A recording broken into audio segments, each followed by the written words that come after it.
Hi, everyone. Hope you're having a fantastic time. I am so excited about what MaGIC Academy is doing this week because I've talked to a couple people, and they're saying they've learned so much. They're meeting with cool mentors. I just spoke to Seth Goldstein, and he said what's happening here excites him. So give yourselves a round of applause for that.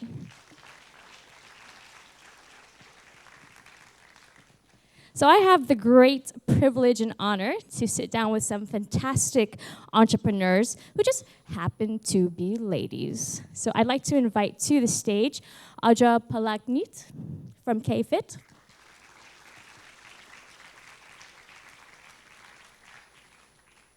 Stephanie Chai from theluxnomad.com.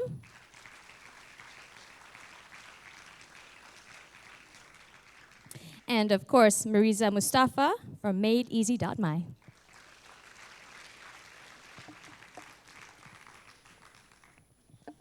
So you may already know a little bit about them, but just to kind of get everyone up to speed. So Meriza, she's been in the game now for about 10 years. Some of you may have heard of Jom Social. That was one of our first initiatives. It was a white label social networking software, and they did quite well selling in 2012. So you've got a new venture now. Stephanie Chai, she is a woman of many hats. Lux Nomad has been her game for some time. It essentially is a niche luxury travel venture. And given what's happening with the economy and the ringgit, you might want to go in there for some flash sales for your villa holiday. And Audra is, of course, part of what's happening with very exciting things at kfit.com. Now, many of you here probably already know Joel Neo and how he kind of excited everyone back at the start of the year when he said he was moving on from Groupon. And then when he unveiled KFit, everyone's really paying attention to what you guys are doing. So lots more on that adventure, I'm sure. I'd like to kick off by just sharing some memories that these ladies have shared with me about their experience thus far. I'm not going to name who they are at first. I'd like you to think about who it might be. Now, the first is how this entrepreneur ran a gaming blog despite not being a gamer. And what that shows is that you see an opportunity, you go for it, and you learn along the way the technical skills, the knowledge, and that is Meriza. And I've been in the entrepreneur scene for about 10 years, and my first venture was a software for the Palm OS, and it did really, really well that it won the Palm Powered Up Award, and then the platform disappeared, and we're thinking about what to do next. So at that time, it was the PSP that just came out, and I decided, why don't we do a gaming blog? You know, we can get advertising dollars from it. So we did, but the thing is I don't play games, so I cheated. I read like a lot of game reviews, a lot. And then when there's a game, I just cut and paste, you know, from other blogs and then made my own story about the game and how I played, but it's all lies. so Meriza, you know, speaking about faking it till you make it, our next entrepreneur, she knows a little thing about that because she ran her business from her apartment in Kuala Lumpur while being perceived as a glamorous startup. Miss Stephanie Chai, what was that all about? Hello. Hi. I run the luxnomad.com, which focuses on luxury villas. But when we first started the business, I raised 250,000 Sing dollars. But maybe being half Chinese, I was like, well, let's save money. So I was based in Singapore. My apartment here in KL was empty. So I let everyone work out of it. And it was a win-win because I had 2 cats who needed taken care of. So the poor staff, every time they had to do a call, they had to lock the cats up in the toilet. But and you know, we actually did not get a proper office till April or May this year, because I just didn't see a need to. Who needs offices, right? And you can Well, you can have slumber parties. I think my staff wanted an office. They were like, we really are kind of tired Or you of can the just cats. hang out here at a MaGIC Academy, you know? No, yeah. It's a bit far away, but I like it. All right, so McDonald's is not something that you would associate with fitness and healthy lifestyles, but at a team management meeting, Audra, that showed who was actually meant to be there, who wasn't. Tell us about that. Oh, yeah. So it was probably a third weekend or fourth weekend when we kind of kicked off with K-Fit, and leadership team, 5, 6 of us, we got in a room in our co-working space where we're working, and one of the guys, he just brought McDonald's. And Joel, the founder, he was like, after the meeting, he was so frustrated. He took him aside, the other co-founder, saying, hey, what are you doing? Like, we're a fitness company. Look at you, you're overweight. And he looked around around the table, like, I'm not super fit. The other guy was also not really working out. Then another girl, she came in yoga pants, and she was like, yeah, I don't feel like going to yoga today, And then we're like, what the hell, we started a fitness company. So what we're going to do, we have to represent our brand. And then we say, hey, actually, it's not, it's fitness for everybody. And when you think of that, if you would put 2 doors, one is healthy, one is unhealthy. Everybody of you probably here would choose to walk through the healthy door, right? So then we kind of figure out, okay, so when we started, we just copied ClassPass, to be honest. Let's be honest, right? And then we thought, like, no, actually, it's so much more in this value of providing ability for people to discover what they love. So with the K-Fit platform, we're actually right now providing everybody a choice to discover what you love. And when people say, I want to be healthy, and I want to work out myself, right? But all the time, what we hear is excuses. I'm busy, I have no time. Is it right? I'm very much guilty of that. Exactly. Now, these ladies did share with me some of the biggest challenges that they have had to face and continue to address to this day in building up their businesses or their experience overall. And one that kind of resonated with all of you, just talking about how you want your consumer to all walk through that healthy door. It's about how do you identify what consumer behaviors can best be applied to your business, and therefore, how do you provide the customer service in order to successfully provide the service that you would like for them to experience with you? Now, Steph, I'd like for you to start because I understand that you just had to manage a situation with customer service. Yes, I did while I was at dinner last night. No, we had a villa booking for Phuket from one of our VIP customers, and we had a miscommunication with how many people are allowed, and then they wanted to bring extra people, so they were a bit unhappy with that. I think with customer service, you have to have a lot of empathy, right? You can't just be by the rules and like, okay, this is this. You've got to think for yourself. So as I was talking to my junior staff, we don't want a company of robots. I want a team who can think on their feet, who can question me, who can question everything, and come up with solutions. So it's just like if you are to start your own startup here, or if you're doing it already, how do you hire people to join your team? I always look for people who can solve issues. I don't look for people who can memorize things and just replicate them.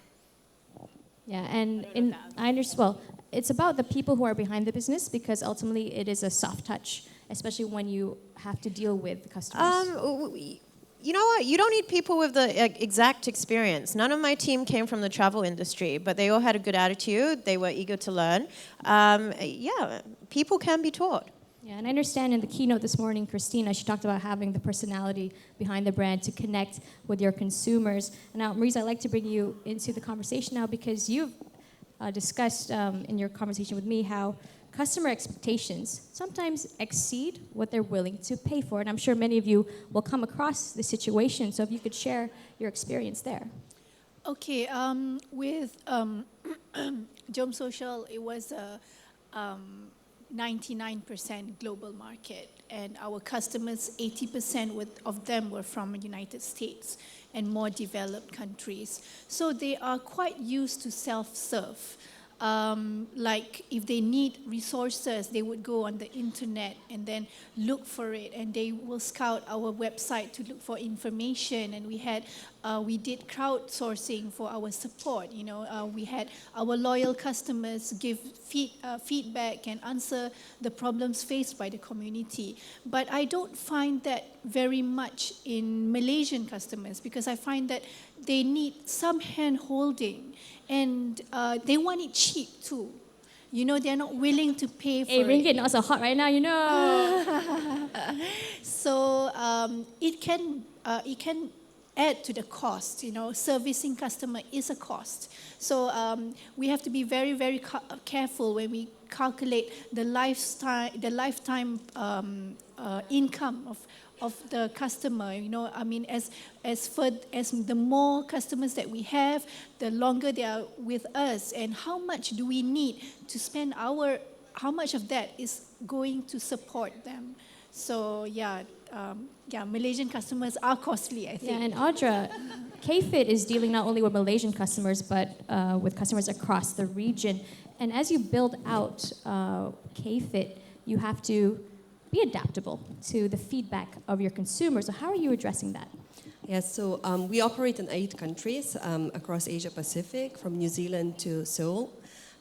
So customer service is not an easy task. Because one, we have to respond in local languages. So we just launched Manila last week, and we figure out we have nobody talking Tagalog in the team, and we received first question. I'm like, damn, what do we do, right? So it's kind of operational issues, but overall, a challenge as a Malaysian startup, which we are, is to support and provide service on a global level, so that Australian customer doesn't feel that they are supported and serviced by a Malaysian company.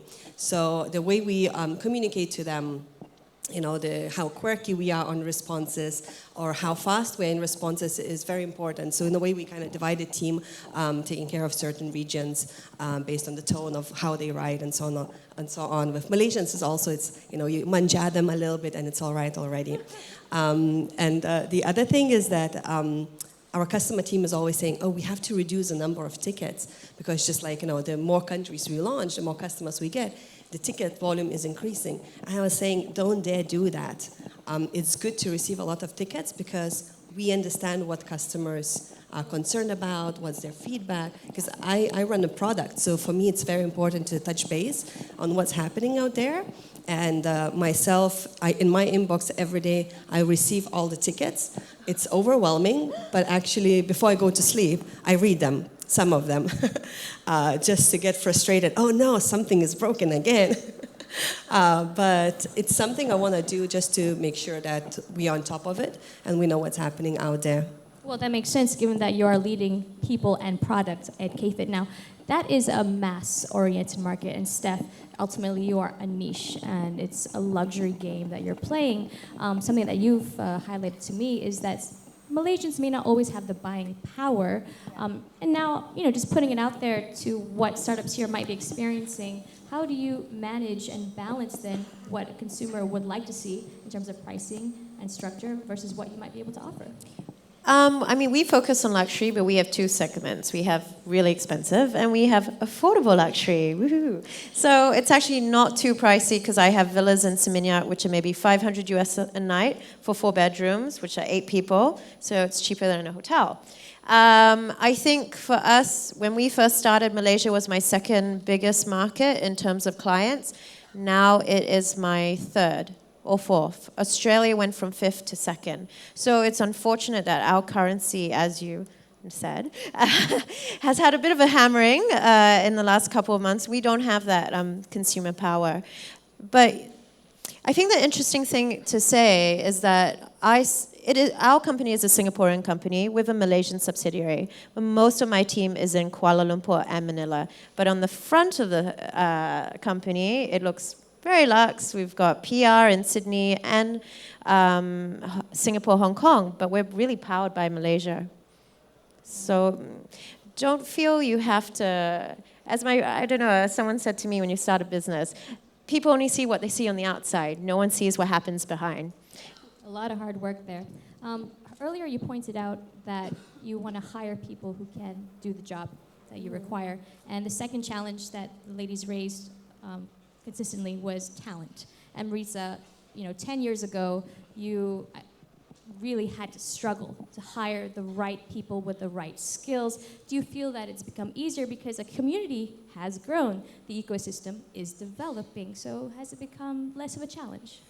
10 years ago, we were nobody. I mean, I just graduated from university and I had no technical knowledge. Of course, my co-founder was a technical guy, but still, we had no name to ourselves. So the kind of people that we wanted to hire are the A plus, A plus programmers, the really, really good ones. And they are, of course, picky and in high demand. So it was very difficult. But I think over the years, over the 10 years, we have built a name for ourselves and get involved in the community.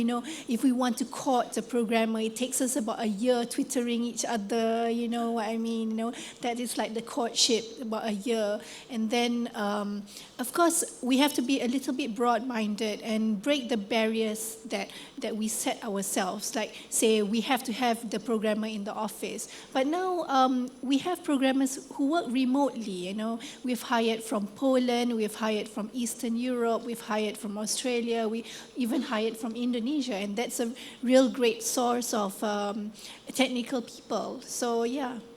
Now, Audra, last I spoke to Joel, who said that you'll be hubbing quite a big part of your operations here at the marketing side, engineering side. You have team players all over the region, but how do you find the right fit to move to the Malaysian hub? It's not easy. I think one of the challenges is that we organization is, we are close to 100 people in the region, and being in a way technology company, lifestyle and technology, tech resources take only 10% of organization. So it's something that we need to double down and grow the team. The challenge is that all awesome technical resources, they're working in our friends' companies already.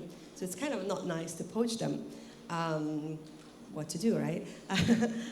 So we kind of, spread our nets broad, literally around the world, run different campaigns, different challenges to get the talent in-house. We work with a couple of outsourcing companies as well, eventually, just to kind of make sure we grow fast enough. But to get good talent, and I agree with you that it's great to take young and ambitious people, but it takes time to train, which we don't really have luxury right now. So yeah, that's a challenge, definitely. Now, speaking of young and hungry people, Steph, you mentioned that you had a team member aged 21, 22 who was willing to move from the States to Asia because she loved her job. That tells me that you're doing something right in terms of your culture and the type of dynamic that you're building. So how important is culture to draw in the right talent?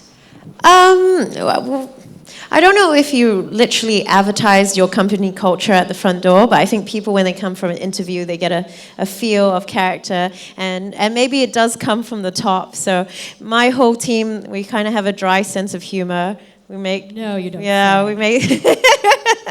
Well, maybe it's only funny to us, but we have a lot of jokes going on. Like, we have a WhatsApp group, which last night was about this handsome guy blogger that we found and was going to contact. So so it goes from the serious to the light. But yeah, it's very interesting to start a company and then meet people who are willing to, as Sophie said, move across the world because they really love what they do. And I think that's, besides, solving an issue as a startup, it's fantastic to give people the opportunity to wake up in the morning and like going to work.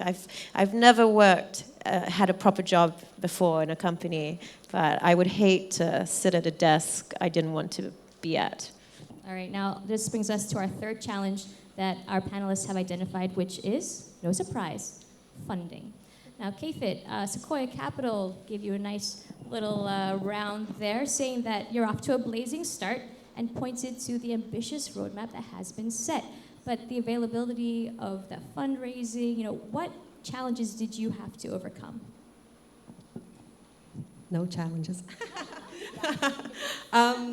I think we're just lucky because I always say we started right time in right place. We had access to right people, and kind of funding came along as well. Speaking of Sequoia, we were too small for Sequoia. It was third week. We were just starting off, figuring out way to do things. And they buzzed us, and we're like, hey, you do Series A, we are like far, far, far away from it, we don't have seed funding yet. So, but we continued talking and just, kicked off. So I really think it's about timing, place and people. Yeah, and last week at Wild Digital, there were a bunch of VCs who were hovering around, and what they noted is that there was more interest in the early stage, pre-Series A. So, Meriza, you've noted again that times have changed. Investors are more willing to take risks and invest in startups. So tell us more about that observation. I think it's much easier now. Again, it has to do with reputation. I had a success story, so it was very easy to sell ourselves to VC. If we have a company that's growing traction and then they know who we are, then there's a likelihood of you getting funding is very high because you've made a name of yourself in the industry. But compare that to 10 years ago, I think the only available option for us is banks, and banks wouldn't lend you if you don't have collateral or a stable income stream. So of course times have changed right now, definitely. Yeah, and looking at how scalability is a pretty big part of the conversation when it comes to talking with investors. Now, Steph, when you first started Lux Nomad, did you think you would expand it to the cities that you have tapped into? Saying, for example, that Australia is now your second biggest market, whereas before it was your fifth back in 2014. So how important is it to demonstrate that scalability to sell your story to an investor? It's super important, right? Because if you can't scale, then you've got a limited market, you've got limited growth. So you'd be raising probably a small amount just to reach that. I always wanted to hit those markets because I knew in Asia Pacific there were only certain markets who could really have the spending power. And when we first started, what we did differently was we worked with a lot of celebrities, like Deborah Henry over there. So I thought something different was, what if you had celebrities sort of checking out our places and posting pictures on Instagram and so forth. And through that, I learned as well what hotels and villas were interested in. They were like, the honkies are spending, the Singaporeans are spending, the Australians were spending. So we knew who we wanted to go after.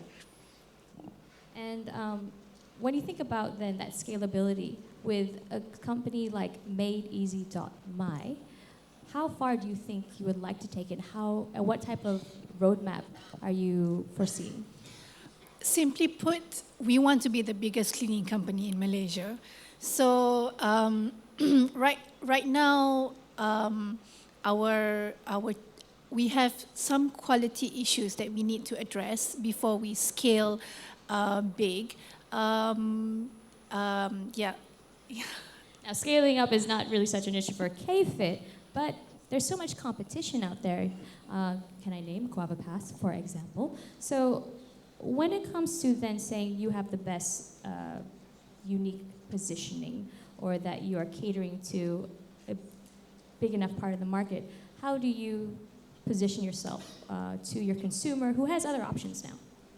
Of course. Competition is always a good thing because it pushes you forward, and there are few elements when it comes to competition. It can be same idea, and there will always be people doing the same things, right? So it's all about execution. How do you execute? What offering do you provide? So in our case, we partner with studios and gyms, and it's a question, how many you can partner with. So currently we have the biggest network. We are close to 3,000 studios and gyms across the region, with these boutique studios and different classes attending. And also, how do you position or how do you create more value with the product itself? So I think where we are headed is that we are creating more value with the product in the next couple of months, whereby right now we are awesome platform where you can actually find new things to do. You can book and go for it, with one single membership and have access. Like in KL, we have 400 studios. I didn't know there are so many, but actually we are just halfway to get them on board, right? So a product is important. What else or how much better you can iterate and provide to your customers. But if you are exactly the same product, it's just execute and execute better. And you're of the mind that you should not accept mediocrity. Never. So how do you then manage for that when you might have a comfortable pace, there's a little bit of a plateau, how do you then kick up the momentum? I think that's one of the things that in our company we do not accept mediocrity, and it comes in different forms. Being an email to a customer, or be it a manager accepting certain things that it shouldn't be accepted, or saying, let's say in KL we don't have competition, right? So what we do is best. But actually, if you look at it, everything could be done better. So inside of the team, we always question ourselves: are we doing good enough, and what can we do better? So in our calendars, if you check our Google calendars, Sunday 12:30 p.m. there's a question in each of our calendars: what can I do better, and what I'm not doing yet? So these are the things we want to ask ourselves, so that we can always just go forward and do better. So it's iterating, it's self-reflection, so that you can push your milestones further. I've asked the ladies to share a piece of advice with the crowd based on their experience. And Steph, I'd like to start with you, because, as you say, you don't like desk jobs. You try to build out a business that is quite ambitious. And what has helped you keep that going? Keep my interest in the business, and or also, like you told me, for example, you haven't been afraid to ask for help. Oh yeah, that was my advice. Sorry, don't be afraid to ask for help. So when I first started Lux Nomad, I think I took a lot of well-known internet entrepreneurs and not so well-known, just whoever I knew in travel or the startup team, out for lunch, and asked them a whole bunch of questions. I still ask questions today. And even when I look to hire, be it a CTO or online marketing, I check with friends, keep bugging Mindvalley's ex-CTO, like, hello. But don't be afraid to ask for advice. And I suppose, is your passion in it? Your passion will always be in the business as long as you believe in the business. There have been times along the road where I have doubted what we have been doing, and we sort of pivoted and tweaked things. So, don't expect it to be a road that always goes like that. I expected it to always go like that, but you will hit bumps along the way. So it smooths out overall, and failure is a part of that journey, as Meriza, you have identified. So tell us about your piece of advice for the crowd here. My piece of advice is be brave. I like Coldplay because they came from my university. So in the song Fits You, they say, but if you never try, you'll never know how much you're worth. So entrepreneurship is that. The chances of failure is really, really high. I would say 99% you'll fail. And the odds are stacked against you. But entrepreneurship is about trying your best. The winner is the one who perseveres with true grit and never give up. But if you fail, it doesn't matter, because I think when you hit a certain age, then you say, at least I've tried, and you don't regret not trying. All right. And what is that age? Well, that's also a moving target. But, when it comes to being flexible, as Steph and Meriza have talked about, it's about also saying, don't be too in love with your product. Know when it's time to evolve, right, Audra? It's very easy to fall in love with your product, because we always say, do what you love. And then if you build an app, you have to love it. But if you love it, you will never, improve. You will never change. And one thing is just always say, okay, I know I love that button, but let's test it out. Maybe the other button will work better, right? So don't fall in love with your product, and always listen to your customers, because they'll be the ones who will tell you what works, what doesn't work, and what they want. Because if you build product for yourself, you'll be the only one using it. So talk to your customer base. With the exception of Steve Jobs. With the exception of Steve Jobs. And when should you worry? Where would you go, okay, maybe this might be time to panic a little bit? Yeah, exactly. I think bringing back to the point where, when your customers stop complaining, it's not a good thing. You might think, wow, we nailed it, everything's going smoothly, but probably they just stop using your product. And that's why they don't talk to you anymore. So always, always, always listen to your customers. All right, thanks, ladies. I'd like to open up the floor to any questions you guys may have in the audience. If there's any question at all, Come on, you guys. Gotta have some questions here. Oh, lady over there. How about, it's a small auditorium. Are you able to project?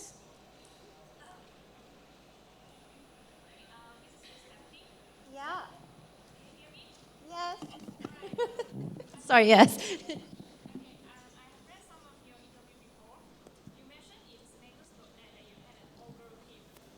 I had a what? An all-girl team.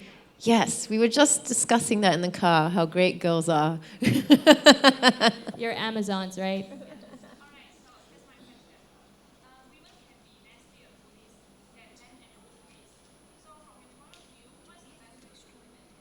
All right, I'm just going to repeat the question. So the question is, or the comment as well, that women can be nastier in the workplace than men. It must Nasty be that time girl. of the month. I don't know. But how do you then manage that? I don't hire nasty girls. It's very simple. I like, yeah. You can tell when you meet someone, are they going to be like a complainer or bitchy? And if they end up being that after probation, I don't keep them. Because one bad apple can spoil the broth, right? Or So spoil the rest, or the broth. So you're able to make that decision. Because sometimes, Steph, it's difficult to have that cutthroat ability to say, this isn't working out, but you got to move fast, especially as a startup. To fire people? Yeah, you do. But I have this strange thing. I have this law of attraction, and I think they just feel that I don't really want them to be there. And then they're like, yeah, I think I'm going to do something else. And I'm like, yeah, I think that's great for you. Like when you get it's true. It's happened a few times. I'm in bed, and I'm like, oh, they're not doing their job properly, and everyone else is doing it much better. I really wish they'd go. And then they go. But very few. We have a low turnover, and the interesting thing is, and one of my original team is here. It wasn't you I was talking about. My original team of 6, 4 of them are still there, and the other 2 we're still on really good terms with. That she used to come to our like meals sometimes, didn't you? You wanted to join. I just want to hang with She like said the yes. nasty girls. All right, thanks, Steph. Any other questions from the crowd? No? All right.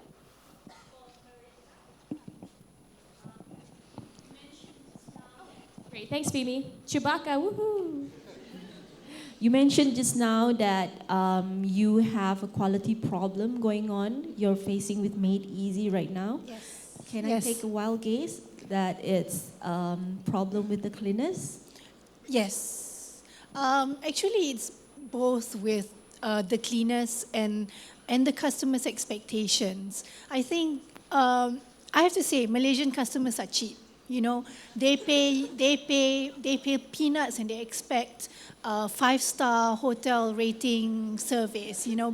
But that really is the Malaysian customer. So I'm not saying that I'm not willing to give that kind of service, but it will take time to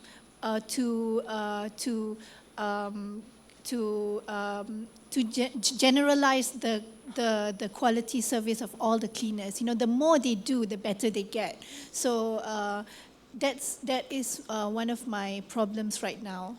May I know what do you think that what kind of ideal solution will it be? If you were to execute an ideal solution, what would it be?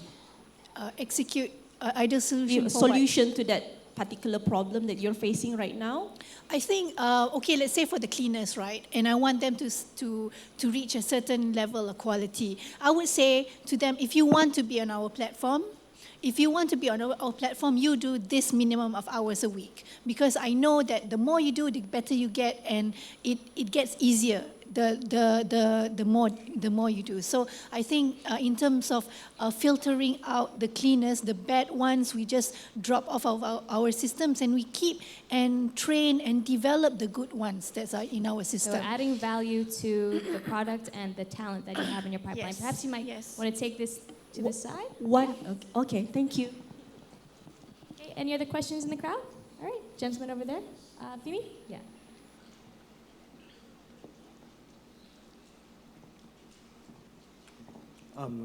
A guy can ask question, right? No problem, right? So, today, the themes for today is actually marketing and operation. A lot of us came for that. So, my first question would be on marketing side, right? Of course, you guys have scaled up and all, but because like what the earlier session has, marketing is a lot about initiating conversation with your target audience. So, what would you advise beginner, new startups like us? How do you initiate conversation without big budget? That's the question on marketing. Second is on operation. When we start up, there's a lot of things are screw ups, on operation side. So how do you fix one thing and then move on to another, or you 10 to 10 things at one time? And just wanna know. Right, so it's about marketing strategy from a small point of view. How do you then engage with your customers? So I think I want to share one of the failures we experienced in a very early stage. So we knew we were going to expand in many countries, right? We expanded like across 6 countries in the beginning. And then we said all the marketing is going to be centralized because it's easy, it's cheaper, it's easier to control resources. There are 2 types of marketing we run. One is performance marketing, ads, and 2 is all the other partnerships, PR, communication, social media, influencers, celebrities, whatsoever not. We kind of took that, all the piece, and we ran centrally. Which we realized that we have no clue who is popular in Taiwan. We have no clue who is popular in New Zealand. How are we going to engage with those influencers, and how are we going to be relevant? So, we ran for a couple of months and we see that there's no results. And then we said, okay, let's cut it and let's get very local. If you run a global product, you have to be relevant locally. So that was our learning, to set people in each country to run local marketing campaigns. And that actually becomes cheaper because then you leverage on your network, on your connections, you have connections to the media as well. It's much easier to operate rather than us sitting in KL and figuring out who is the best media to approach in, let's say, Australia. So obviously you have to engage with a PR agency, but if you are there, it's much easier to execute without additional resources. So I think that's one of the learnings for marketing. For the operations, definitely there'll be always screw-ups and many, less or more in certain areas. It just, for us, it's to identify and, put the red flag very early enough. So we kind of say, don't come to me with the good news, come with the bad news first. So you actually, where is a problem and you solve that quickly. Solve it manually and replicate, improve, and then, put the standard procedures for that. So that would be my advice. Is anything from your side? Anything to add, Rusty? I think branding is very important to a startup. Of course, it depends what you do. I met a guy from Silicon Valley who had invested in Instagram and Jessica Biel's startup, yada, yada, yada. And he said to me, Steph, if you just rely on Google AdWords, it's like being addicted to crack cocaine. I was like, oh, I haven't tried that, but, And so he was like, build a brand, because if you build a brand that people like, then that's half the job done. And when we first started Lux Nomad, we raised half the amount of our closest competitor, another Singaporean startup. And my own investor at that time even said to me, like, oh, they're a superstar team, because they had a CTO, CMO, CEO who had a travel background. And I was like, ex-model. My number 2 had studied linguistics at university. And then the only highlight of our team was this girl, Kayan, who used to work at Agoda. So they were like, you copy them. But I was like, no way. We built the brand ourselves. We never used an external agency. We were just the customer at the end of the day, right? So I was like, what do I want to see that people will like? So let's make something a little bit fun, a little bit different. Because I was even looking at our competitors in the States, and they were really boring. They were like, Zen moment of the day, getaway picture, rah, rah. And I was just like, well, why can't we put some personality in it? So I think branding's important. If you're not good at branding, try to find someone who is, I mean, go on LinkedIn, do anything. I don't think you have to sit there and say, oh, I don't know so-and-so, I have no connections, therefore, it's poor little me, right? You have to, as my grandfather said, if that guy can do it, I can do it. All right, that's good. And Meriza, when you're building up madeeasy.my, is it a word of mouth kind of build up, or do you have to invest in marketing dollars? How are you building the presence? Well, the initial customer acquisition way was through Facebook ads, but I'm a little bit wary about spending the maximum amount of marketing right now. If I don't get the product right, if I don't get the service up to a certain quality, they will only use us once and never use us again. So I prefer to minimize the mistakes that I make in a small group. So I have a certain limit in a day of how many people I want to serve. And they'll be sort of like our beta testers. And then if we get this right, then we increase the marketing budget bit by bit by bit.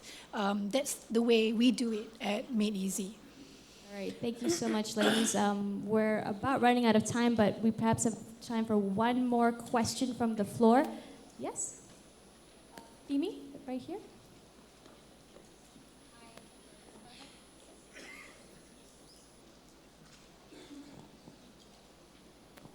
Hello everyone, nice meeting you guys. My name is Dayang.